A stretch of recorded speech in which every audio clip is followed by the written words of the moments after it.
high at the top of the table because it's a completely different pick.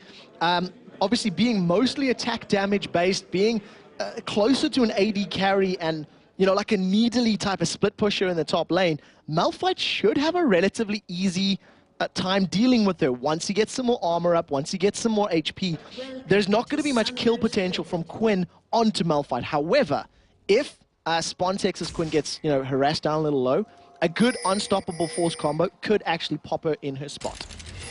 Well, we're going to find out right now. Evil Genius has sat with 3 men in the top river bush here. Alex Itch actually watching from the tri-bush, so he should get vision of them as soon as they start to come close. What is also telling you now is lane swaps coming in here. So from the look of things, it does look like Quinn is going to be going in the mid lane. That is Spontex, which means he's probably going to be facing off against Froggen's Jace. That'll be a much more even pairing.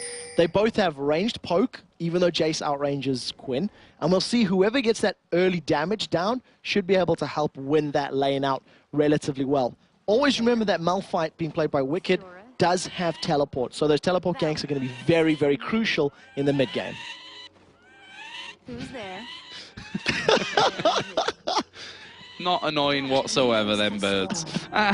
But yeah, really interested to see how Spontex can pull this one off. As I said, not like we see Quinn every single day of the week here, so making that summer split debut. Right now, Alex Itch still hanging around by that tri-bush at top, and EG are still waiting in there as well. Alex Itch is going to walk straight into him, uses his flash straight away, and Evil Genius, I'm not sure that they'll be able to really catch up to him on this one, but they're going to try. No, they're definitely going to try. The Shock Blast goes out. They're just going to steal the red buff away. Now, Alex playing Elise, which would be the mid laner. I believe Peke was the first one to do it in the summer split, running Elise mid. He built Spell Vamp on her, that Spirit of the Spectral Wraith, and did so incredibly well as the game went on. Spontex is low too.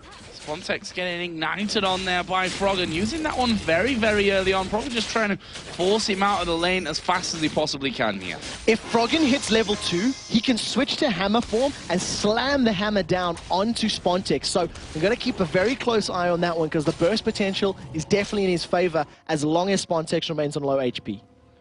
Well, right now, we've just seen a couple of wards put down. We saw Diamond actually taking away the red buff here from Evil Geniuses. So, despite the fact that they got in there on that top side of the jungle, Diamond getting the better of that one because he's taken the Wraith camp as well. So, the additional experience, Dr. Mundo, with his Burning Agony, you know, the flame on from his W, he'll be able to clear these camps very, very quickly. And of course, this is a slight change to the jungle. Remember, we're on 3.8, so if there's any jungler to be keeping our eyes on, it is Diamond Prox to see what is he playing and why is he playing it. Crepo's just doing a good job zoning out Alex, and she takes more damage than he was hoping, but still denying experience range and some gold from Alex. Diamond there, just finishing off that creep camp, that one single lizard that was left in the red buff camp. If I can get my words out, a little bit earlier on, Snoopy obviously left that. And going on towards his golems there. In this mid lane, pretty even stuff early on, despite that very early trade. The Ignite's been swapped out between Spontex, and actually Spontex didn't use his Ignite, it was only Froggen that decided to put that Ignite down. See, in this 2v1 here, Genja and Darker up against Wicked, as Wicked is doing a good job here. Yeah, so he's doing well to at least, you know, hold off the tower, prevent some of the damage down. There is a very big wave up at the top for Alex to deal with, but Diamond Prox is going to be there late, so he should miss a little bit more. You were talking about the HP in the mid lane. We do see 6% lifesteal runes on Spontex's Quinn, so he does have that, plus the additional HP from his Doran's Blade. Alex took a lot of damage, though, and Diamond is thinking about setting something up, but it's not really kill potential just yet from these two. That turret already very, very low, though. Down to below half as Diamond going to come in around the side, straight in on towards Yellow Pete. There is the repel as well. Good Howling Gale comes down. Crepo now at the front of all the damage here. Diamond has to be a little bit careful as he is going to get forced back away now by Yellow Pete. An interesting little exchange at the top. Meanwhile, in this mid lane, Spontex going to half HP as Snoopy ganks. So Spontex does manage to get away with his life in the top lane. They forced the flash from Yellow Pete. Just as I was saying, I didn't think there was enough kill potential. If Alex had been a little quicker on the draw and had jumped onto Yellow Pete's Candy Panda, they may have been able to actually chase him down. But I didn't see the... Yellow Pete's, Caitlin. I didn't, however, see the 90 caliber net. So I think he probably could have used that for a distance breaker as well. You're not the first person to have called Caitlyn Candy Panda. That has happened to, I think, all of us at some point in the past. Wow. Well, right now, Wicked actually a little bit out of position here. Darker just forcing him to take the long way around there by the tri-boss. She's going to be staying safe. Burned through a lot of those pots, but did start with that Doran shield as well, so he's pretty healthy. It's one of the best starting items on Malphite as well, because he scales off HP, he scales off armor. It just really fits his entire kit quite well. So doing the best that he can to CS and stay relevant, staying at least on par with Alexic's Elise. But for the time being, it's just lane swap city, and it's a very different lane swap to what we've actually been seeing. First purchase for Spontex is going to be that Vamp Scepter. Vamp Scepter coming out for him there. The longsword plus the tier is what Froggen's gone for. Obviously wants to get that stacked up as fast as he possibly can, as Diamond is coming back in towards his top lane. There's still that ward there in the tri-bush. That's not timed out just yet, so all that vision granted, and Diamond decides, well, I'm just going to walk away. They know I'm coming. Yeah, it's pretty difficult to actually gank a Janna lane because she's got the Howling Gale to knock you up, the Zephyr to slow you down, and her passive gives you increased movement speed. Without having Elise to repel on and without landing, 2 or 3 of those infected cleavers, the champions can effectively just walk away from you. So we'll wait to see what Boots Diamond Prox picks up. I wouldn't be surprised to see Boots of Mobility, maybe instead of Boots of Swiftness, instead of ganking, but we'll see what he decides to go for. He'll be backing off there, no doubt, soon. You see Yellow Pete trying to keep Alexic completely zoned away from the CS here. Had a fair amount back onto his turret, so we are going to see Spontex here getting withered in that middle lane, but do they have the damage here to finish him off? Diamond coming around the side, Spontex having to flash away from this one, and job done for EG. They've burnt the flash, and that's going to make it easier to get onto Spontex in the future. Yeah, his flash and his ultimate as well. It's a pretty lengthy cooldown, 2.5 minutes, give or take, at level 1. So the reason that's very important, if he gets into a duel with Jace, going into Valor form, the tag team mode, gives him so much more attack speed, so much more damage, and an executability. When he switches from Valor back to Quinn, look at the bottom lane. Wow, they're going in on towards Genji there, Wicked. Unstoppable force used. Then he's like, you know what, I'm just going to recall now. I've pushed that lane out, done what I wanted to do. I think he expected to get him underneath the tower there and didn't quite have him. It's if they can do that one, we are going to get back into game. Froggen got himself a new PC, all sorted, and we are back in. Now we've just seen Wicked teleport into the bottom lane. As we teleport into the game, 7 minutes 50 on the clock, Gambit are starting yet another early dragon. This is something I think they do better than any team in the European LCS, knowing when they can get the dragon and how early they can do it. That's for free and uncontested. Yeah, burning a lot of health there. Diamond actually having to use his ultimate, but you'll take that any day of the week to pick yourself up a dragon, and that will push Gambit into the gold lead. Now, this game, of course, we could be in for a long one. The good old game of Moscow 5 versus CLG EU, of course, is the one that really comes to mind when you think about these two teams, which I think was a 70-minute game by the end of it, with about 4,000 Barons being taken in the course of that one. So if that game is anything to go by, we should definitely be in for a treat here as well. I'm definitely hoping it does go that route, because it's always amazing to watch. Briefly touching on the Diamond Prox ultimate for Dr. Mundo, it's only on a minute cooldown at the moment, so it's actually something that is very, very short and will just get thrown out. Oh, I might be in trouble, pop it on, get the movement speed, get the regen, and just get the hell out of dodge. So let's have a look down some of the items coming out now that they've had another trip back home to shop up. Actually, the tier coming out here for Genja's Varus, and on the other side, BF Sword picked up for Yellow Pete. So this is something that we've seen Genja doing on Ashe as well as Varus. I know that in solo queue he does this relatively often as well. And it sort of fits into Genja's playstyle. He's not an in-your-face AD carry like, I'm going to say Creatine. Creatine likes to get in the thick of a fight, likes to be diving around right up in there. On the other hand, Genja likes to hang a little bit more back, use the bullet time from Misfortune, use piercing arrows from Varus over and over, and if you can just continually spam and be a caster AD, that item is perfect for you. Right now, this middle lane not getting any easier for Spontex. Was before these couple of creeps 10 CS behind, actually. We have been forced out of lane, of course, forced to use ultimate and Flash's Snoopy gank. Diamond actually coming in here towards that mid lane as well, just to offer a little bit of support and carry on his merry way. And for anybody that doesn't know Quinn, that little effect that you just seen there on screen is her W spell. Basically, it reveals area, you know, a great area around you, just gives you vision. It literally guarantees you cannot face check a bush. It's on a minute cooldown, and if you're ever afraid of walking into a bush, just press W. It'll give you vision, you know what's there.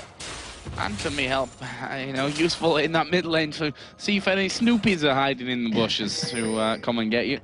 But up until now, still have no first blood. Snoopy is waiting in the brush here, and Crepo's going to come in. So it looks like they want to try and take this mid turret as fast as possible. And this will definitely be a very quick tower taking team.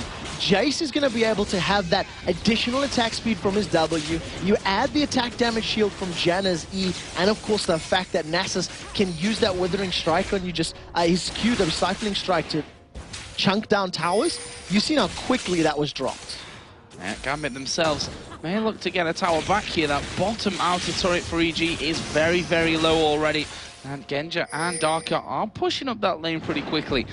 So we'll see if Yellow Pete is actually able to hold on to this one. Obviously, doesn't want to be losing any CS, but might have to clear out a little bit faster here if he's wanted to save that tower. Yeah, I think that tower's pretty much going to be a goner. They managed to get it down to, what, 100 or so HP. Genja deciding not to actually land that last auto attack.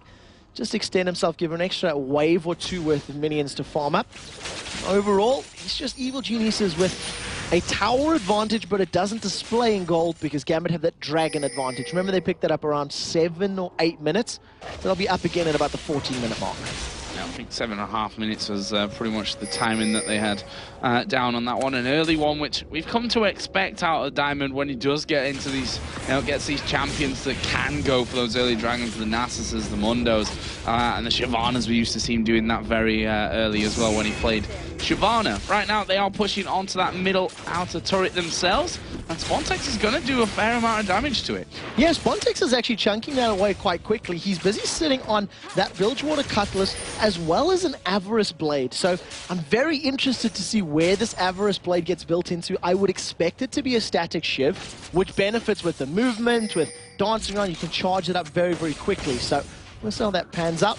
Ace in the hole by Yellow Pete used onto Alex just to, you know, put some pressure down, keep them on the back foot, and allow them to maybe actually pick this tower up if nobody's there to defend. And I don't think Alex can save this one. No, this one's going down here. Evil Genius is going to go 2-0 up in turrets. Wicked is now back down in that bottom lane to stop that turret from being taken out as long as he possibly can. And the AD carry support for Gambit looking like they're going to be headed into this top lane to try and push that one back. So at the moment, it just seems as though whenever you pick a Caitlyn on your team, you immediately signal, I want towers and I want towers quickly. And it's exactly what Evil Geniuses have done. They've moved their champions around the map to try and get the map presence and deny the vision from Gambit as much as possible. What it also means, they can exploit weaknesses from a team with a substitute. If Spontex is farming a top or a middle lane, and the rest of Gambit on with him, or if they're somewhere else and he's not on the same page, it's much easier for Evil Geniuses to take advantage of that misposition when those towers are down. Just saw that Alex H been given his blue buff. That will allow him to be spamming a lot more and getting that farm up. He's currently 23 CS behind, or so, as that just changes as I say it, behind Wicked's Malphite there, as well as we are going to see Snoopy possibly chase down. No. Gambit decided not to follow through since Froggen was there at the back as well. I also really like Darker's crescendos. You notice him putting a little bit of pressure there onto Snoopy, scaring him away. And it was something that stood out in Moscow, his 2- and 3-man crescendos that he was landing crucially on the right targets at the right time in team fights. So we'll see if he can do the same against a Malphite and a Nasus who will be in your face and attacking. So Dragon has respawned. Teleport's coming in from Wicked. Diamond Prox has picked the fight, and Spontex has flashed over. Actually flashing over there, gets knocked away by Froggen, who somehow manages to pick up first blood just before he dies there in the end as well. Now, we have a 4-on-4 around Dragon, wasn't, of course, taken as Gambit peeled away from it to start that fight off. Let's see if they actually stick around and are able to pick it up. Chain of Corruption is available for Genja, but Diamondprox does not have Dr. Mundo's ultimate. Repel comes in, and there goes Alex. Unstoppable Force is, of course, down there as the Crescendo manages to land on 4 of them. Can they clean up? Crepo going to go down here to Alexich. Yellow Peak gets slowed down. He's forced to flash away. They're going to keep chasing as Alex flashes in there. Cocoon does land onto Wicked. There's a snipe from Genja to finish off the kill. Wicked just about walks away with his life. Absolutely fantastic there. Yellow Pete survived a couple seconds longer by flashing away from that infected cleaver, or the infected briefcase as it is on this skin, but manages to get to safety. A brilliant fight from Gambit, and exactly like we pointed out, Darker's crescendos are so clutch and are so crucial. Snoopy is sniffing around. He's been jumped on by Alex. Yeah, but look at the damage coming out there. Froggen was already back in for the fight. They managed to take down Alex, but Gambit did secure the Dragon. That puts them in the lead in gold, but it's still very, very close here, around about 300 only. That's a trade they'll be very, very happy with. Not only did they get 3 kills from the engagement in total, they got the Dragon, and they only lost 1 member. It was Alex at the end of the day. That was a 1v1 between Spontex and Froggen, which was even. Neither champion technically won it because they both died in the process. So we'll definitely have to see how this works out in the later stages of the game. Spontex has picked up his boots of swiftness again. For anyone that has seen photos of Spontex, his physical, real-life shoes look like boots of swiftness. They actually do. And I'm not sure if it makes him faster at running, though. Or, you know, take 20% less from slows when he gets slowed in real life. As Froggen is going to be picking himself up the blue buff there as well. Starting to hurt now, Man Immune, I can get it out in a second, and the Brutalizer already completed in for him, so starting to do a lot more damage and bring a lot more pain with that Shock Blast. I definitely want to see how Evil Geniuses play the rest of these team fights, because you've got these very, very obvious engagement tools from Wicked and from Nasus, from Wicked on Malphite and from Snoopy on Nasus, just running at you with your Ghost up, put the Wither down and stick in your face. But it's an extremely mobile Gambit team, so Wicked's unstoppable forces are going to be very difficult to knock up everybody. Alex is caught a little bit out of position, gets a very good cocoon down, but EG aren't finished. Oh, he actually gets knocked up there by the Howling Gale. He's going to have to repel as Diamond coming in from the side. The entire team's coming across here. They're going to try and focus on Froggen as a crescendo. Will lock both Froggen and Snoopy up. Are they going to be done with this one? Wicked coming in from the side. Another strong Howling Gale from Crepo, but getting away from a team like this is not easy. The cocoon lands onto Wicked, uses unstoppable force to get across the side. And there's a Monsoon from Crepo. They're still chasing though. Diamond trying to get around the side, lands a briefcase onto Crepo. Can they keep going? There's a repel from Alexich. Still not quite enough damage to get the kill. Crepo is still walking away, and EG somehow only lose 1 man from that fight. Crazy. Somebody needs to give Crepo a noddy badge, because he got the Eye of the Storm onto Wicked's Malphite as the auto attack was flying through the air from Spontex. It was the auto attack that was about to kill Wicked, and it survived them. Yellow's been caught. Oh, there is the barrier being pulled out though, and Yellow Pete calling Genja's bluff a little bit there under the turret. Did have to burn his barrier, but manages to survive with his life. And I think Genja, he may have overestimated the damage he could deal. I think so as well. He thought he was stronger than he was. His piercing arrow also missed as well, to be fair. So that damage, which is currently at max rank on piercing arrow, plus the blight stacks which would have popped, maybe would have killed him, but I don't know if it would have gone through the barrier. Nevertheless, they survive, and they trade a couple of abilities for a couple of abilities. Straight in there for that one right now. Froggen has almost got that last Whisper added in, which pretty much gives him those 3 items that are going to give that amazing damage that you get from the Shock Blast through the acceleration gate. And there's practically no armor on the side of Gambit right now. If you look down the list, the only person that's really got, additional armor is Diamondprox's Dr. Mundo. Spontex running set, and that's it. 50% of his HP from a single accelerated Shock Blast combo. Diamond actually popping his ulti there, coming back around the side. Saying, what up? I'm Mundo, and I'm here to tank all the damages. Mundo goes where he pleases, Joe. So certainly does. No one can stop him. Well, We'll see. we'll see about that. Yeah, we'll see about that one. We'll see if that rings true in a few minutes here once we get in towards this next fight. Currently, EG pushing up that middle lane, deciding not to go any further through. So we can have a look down some of the items. Infinity Edge is finished now for Caitlyn. On the other side, Bloodthirster and that tier, which must be nicely stacked up already here for Genja's Varus. We did see Blade of the Ruin King being finished off as well for Spontex's Quinn. So Blade of the Ruin King it works perfectly with Quinn, obviously gives you a lot of the percentage HP damage, which will work brilliantly against both Malphite and Nasus. I'm more interested in what comes next. I want to see what this Avarice Blade goes into.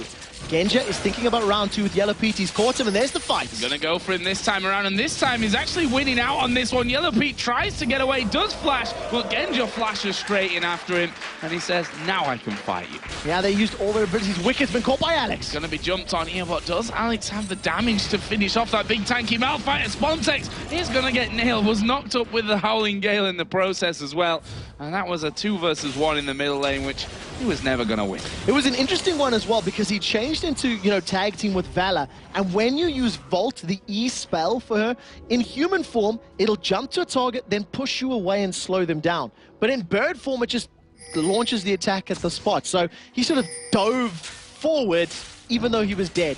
I think basically he gave up to the fact that he was going to die. So 1-2-1, he's 20 CS now behind Froggen's Jace. Not doing quite as well as I think he would have hoped. But if the game continues going to this point, if he carries on building some more items, it's going to have effectively 2 ADCs on the side of Gambit, which will play into their favor. Yeah, which, although Froggen won't be too far away from that himself, obviously now got that Last Whisper finish, got the Muramana in there as well. Wicked himself got that, I forgot the name of it.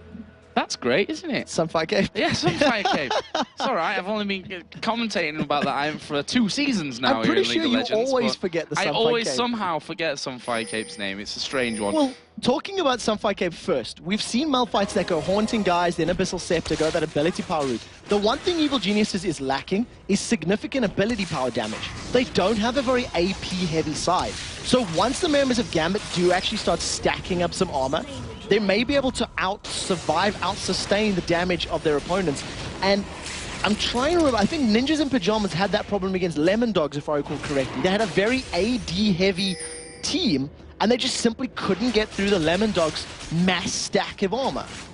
Right now, Evil Genius is actually pushing up on towards that inner turret in the top lane. Alex is there to defend, but needs to be a little bit careful here as Froggen is actually going to go in on towards time, and there's the Unstoppable Force. They get Genja, but EG didn't follow it up there. They left Wicked alone, and he's had to flash away from that one. And now it looks like Gambit might want to try and keep up with him. Those briefcases make it very, very hard to shake. And Spontex is going to be headed in there as well. Alex was hanging around. There is another miss ultimate from Genja as well, and this is a very messy affair. Crescendo goes through, and now Gambit run away, and EG start chasing Gambit back from this one. Ace in the hole gonna come through, nicely blocked by Genja. EG, are they gonna keep going for this one? They've turned around once again, but Froggen dives in, gets himself a kill. Monsoon will knock them all back, and that will be a strange 2-0 for EG. That was a very sloppy fight from everybody. EG initially thought they wanted to go, then the call was no, no, no. They backed away, and Gambit said, we can fight, we can fight.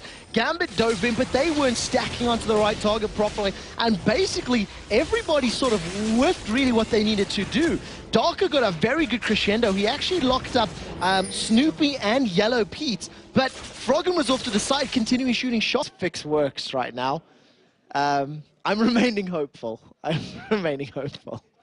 I'm hopeful about this one as well. I'm with you on this one, Trevor.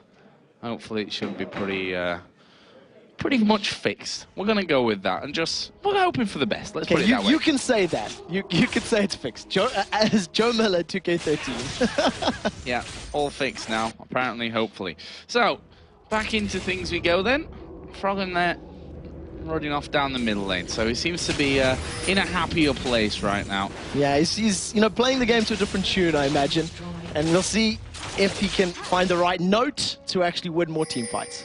We've just seen their Spontex actually taking down the outer turret on the top lane, which means that Gambit now back up to 2 turrets to their name, to the 3 of Evil Geniuses, and that puts them back into the gold lead. Dragon, I can't even remember when it was taken down. 22 minutes, if I recall correctly, was there or thereabouts. 21:56 on the dot. Not Pretty that I'm close. looking at the logs at all. So that will be up very, very soon in the next couple of minutes. You can see there's a couple of wards down in and around the Dragon Pit already for the members of Gambit. Those are actually about to time out, which tells you they'll be refreshing those and setting themselves up for the next Dragon. Gambit, of course, one of the most prolific Dragon-taking teams in the game. Alex was thinking of going onto Yellow Pete before he stepped himself on a Yordle snap trap and gave away his position. Yeah, not quite being the sneaky man that he was trying to be there in that scenario. They are going to see pink wards put down by Darker. He's going to be clearing that out. Actually, Crepo does have an Oracle's Elixir on right now. That was bought a little while ago. And he's already done a good job of cleaning things up. And it looks like they're going to actually try and get in here on towards Alex. It's a Shock Blast missing, the Cocoon missing as well, though. And they're going to go right in on top of him. There comes the Howling Gale. You saw the Repel already used, but you're not getting anywhere, Alex. Froggen is going to take him down. No, it's going to be nearly impossible to get away once you see Jace go into Hammer form, get that slowdown on you, as well as the Zephyr from Janna. Right now, though, the 4 members of Gambit have stacked up in the Baron Pit. They've started this one. It is going relatively low, 4,000 HP on the board. You see Quinn's tag team is actually timed out, so back into human form. They're backing off, and there goes Wicked. Unstoppable Force coming in, and look at the ultimates being burnt on just these 2-man team coming in. Yellow Pete going to get hit by the Chain of Corruption, but EG are going to keep chasing off for this one. Acing the hole comes through, and it's Wicked that actually picks that one up. That leaves us in a 5-on-3, not 5-on-4. And obviously Alex was still dead from the bottom. EG decided not to go for Baron there. They want to get that middle inner turret. Yeah, they were thinking about Baron, but at this point in time, they realized that Alex was probably going to be up very quickly, and they don't want to do the Baron dance with the range and the poke of a Tear of the Goddess Varus. You'd be able to shoot those piercing arrows over and over and over. So, wisely, they decide to back off, pick themselves up the tower, and they don't repeat the mistakes that we've seen earlier in the day, where you can, pick up a Baron but lose 3 in the process, and it's all for naught if that's what happens. Exactly. And that'll actually send EG back home. Aegis being brought up here by Snoopy. He is pretty far behind Diamond. If you look at the items that he's picking up, he's pretty much going the same route as him. He's just getting there a lot slower. That's basically just because of the presence. I mean, 30 CS on the board. It's a big number. He does have half the assists. So I want to see exactly what Snoopy decides to build, because he's sitting 1,000 gold behind right now. And there's a lot of options you can go with that Nasus.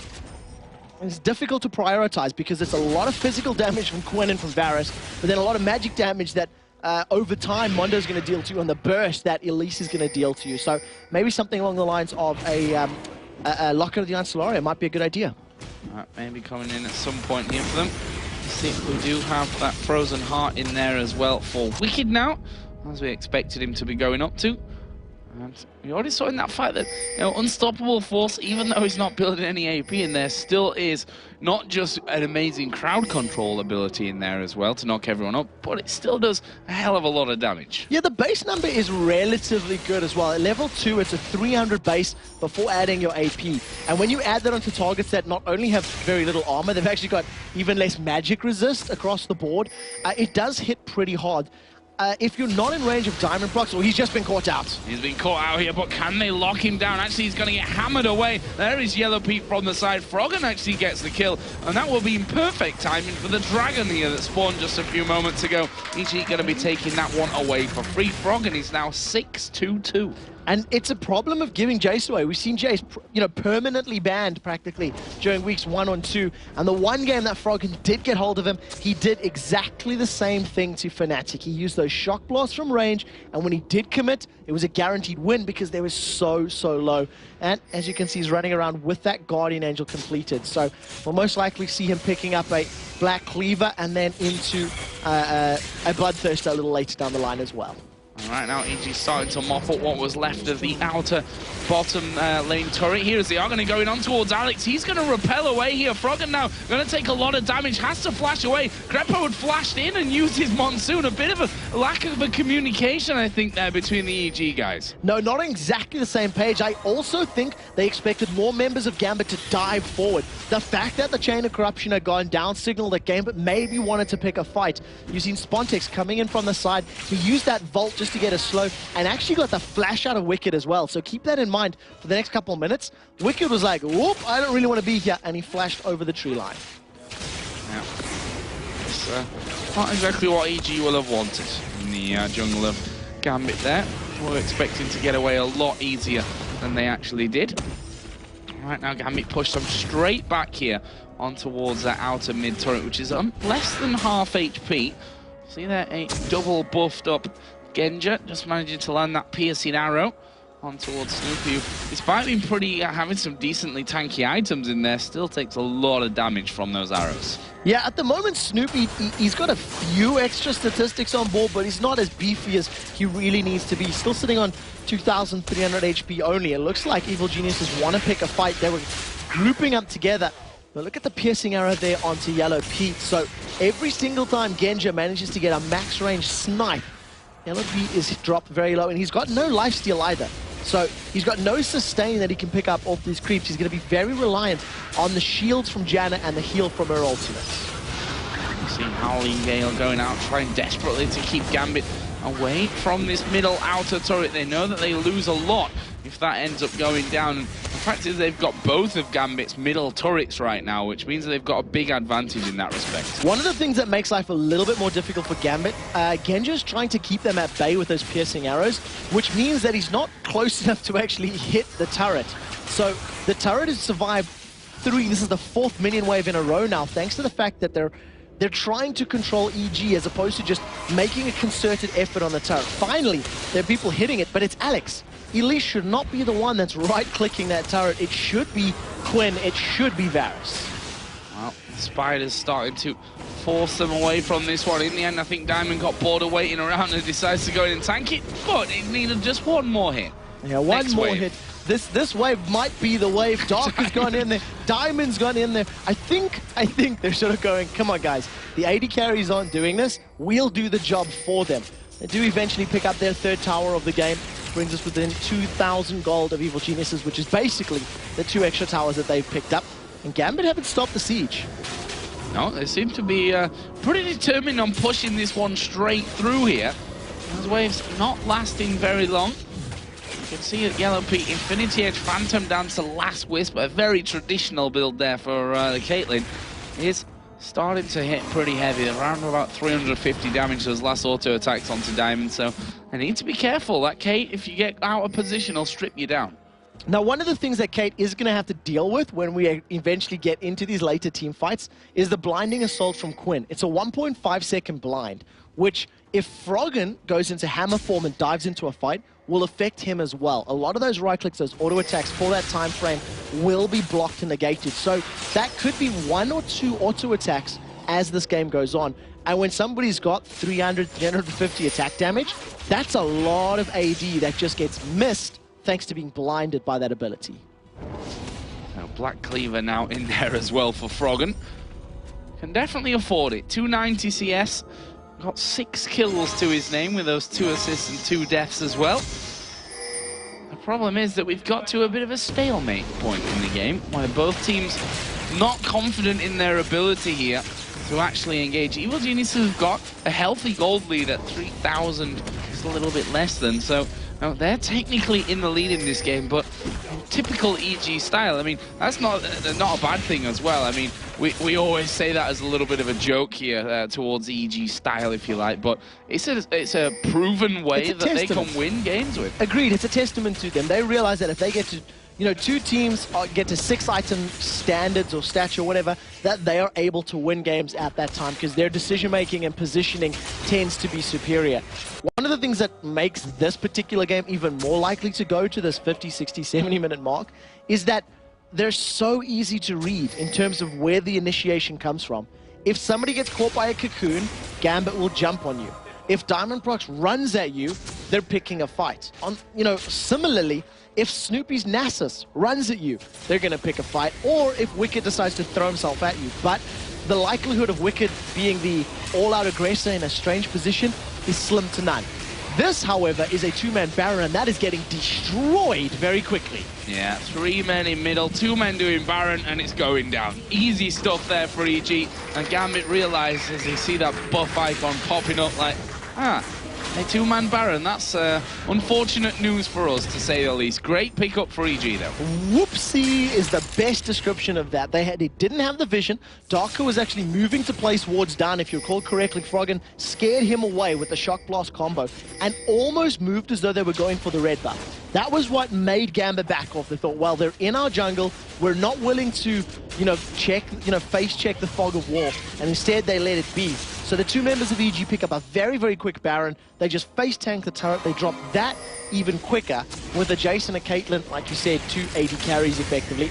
That's dropped down. They steal blue buff, and now they're taking Dragon. This is just systematic control of the map. Yeah, and we saw there Wicked's armor as he walks underneath the turret and literally takes no damage from it whatsoever. He's got a lot of armor right now as he picks up the Merc Treads as well.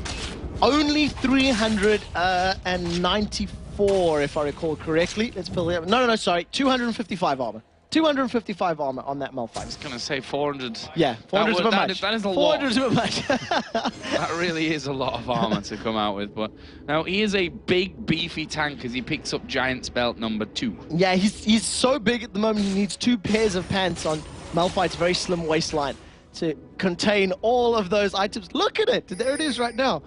But right now, EG extend that goal lead to 5,000 thanks to all of the objective control.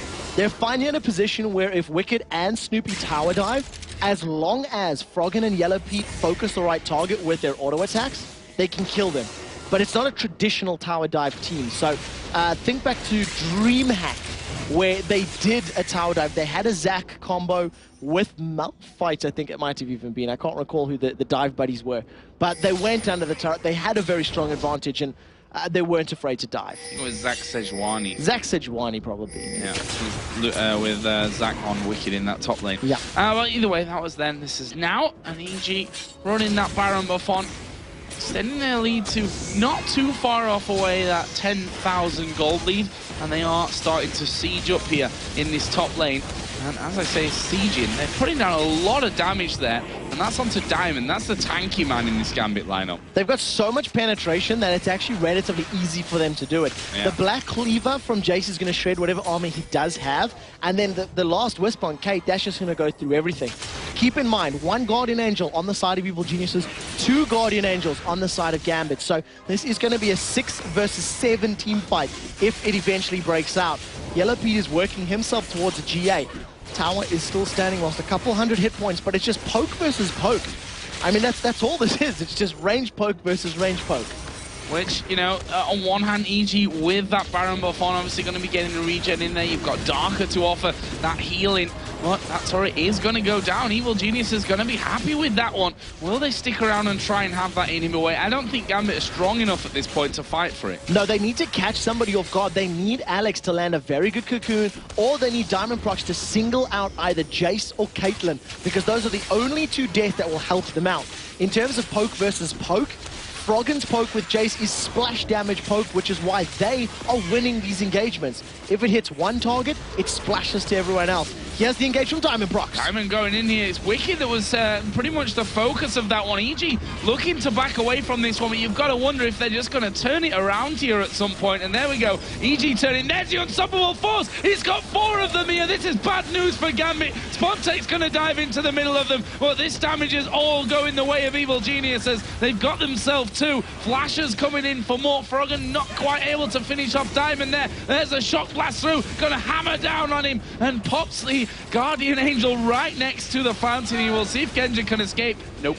That was an easy one to call. 3 men down there for EG, and it was a 4-man unstoppable force from Wicked that set it up. For the first time in this game, we see a 4-man unstoppable, basically because Gambit were desperate to make a play. Gambit ran out of time, ran out of pressure, ran out of places to fall back to, and when their backs were against the wall, they threw themselves at Evil Geniuses, and you cannot stop the unstoppable force. EG still has 5. Take down the first Nexus turret, take down the second. They're going to pick up the victory. That's 2-0 EG against Gambit. Solid victory here for Evil Geniuses. And, well, they lost to one man there right at the very